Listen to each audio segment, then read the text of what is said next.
ভারতের উত্তর পূর্ব প্রান্তের রহস্যে ঘেরা 7টি রাজ্য, যাদের একত্রে বলা হয় সেভেন সিস্টার্স। ভারত তো বটেই, প্রতিবেশী দেশগুলো এই 7টি রাজ্য প্রতিনিয়ত বিভিন্ন ইস্যুর জন্ম দেয়। সম্প্রতি বাংলাদেশের প্রধান উপদেষ্টা ডক্টর মোহাম্মদ ইউনূসের একটি মন্তব্যের জেরে এখন আবারও আলোচনায় এই সেভেন সিস্টার্স।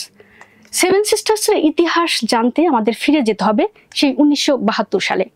সে বছর ত্রিপুরার একজন বিখ্যাত সাংবাদিক জ্যোতি প্রকাশ সাইকিয়া একটি রেডিও টক শোতে ভারতের অরুণাচল প্রদেশ, মেঘালয়, আসাম, মণিপুর, মিজোরাম, নাগাল্যান্ড এবং ত্রিপুরা রাজ্যকে সেভেন সিস্টার্স নাম দেন। এই 7টি রাজ্যের উপরে তিনি একটি বইও লিখেন, যার নাম ল্যান্ড অফ সেভেন সিস্টার্স। মূলত এর পরেই এই নামটি জনপ্রিয়তা অর্জন করে। এই 7 রাজ্যের আয়তন 2,55,511 বর্গ কিলোমিটার, যা ভারতের মোট এলাকার প্রায় 7%। এসব রাজ্যগুলো একে অপরের উপর নির্ভরশীল হলেও সংস্কৃতি ও পরিবেশের দিক থেকে তারা স্বতন্ত্র।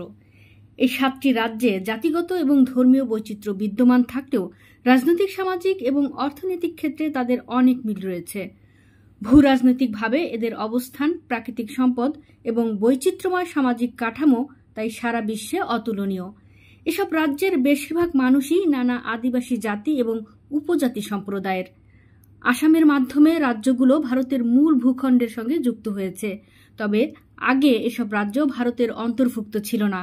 স্থানীয় আদিবাসী রাজারা দীর্ঘদিন এসব অঞ্চল শাসন করতেন, ফলে গারো, খাসিয়া, ত্রিপুরা, বোরো, মিজো আদিবাসী অধ্যুষিত রাজ্যগুলোর অধিবাসীরা দীর্ঘদিন ধরে নাগাল্যান্ড, মণিপুর, অরুণাচল, মিজোরাম ও আসাম রাজ্য নিয়ে স্বাধীন ভূমি করার দাবি তুলছে।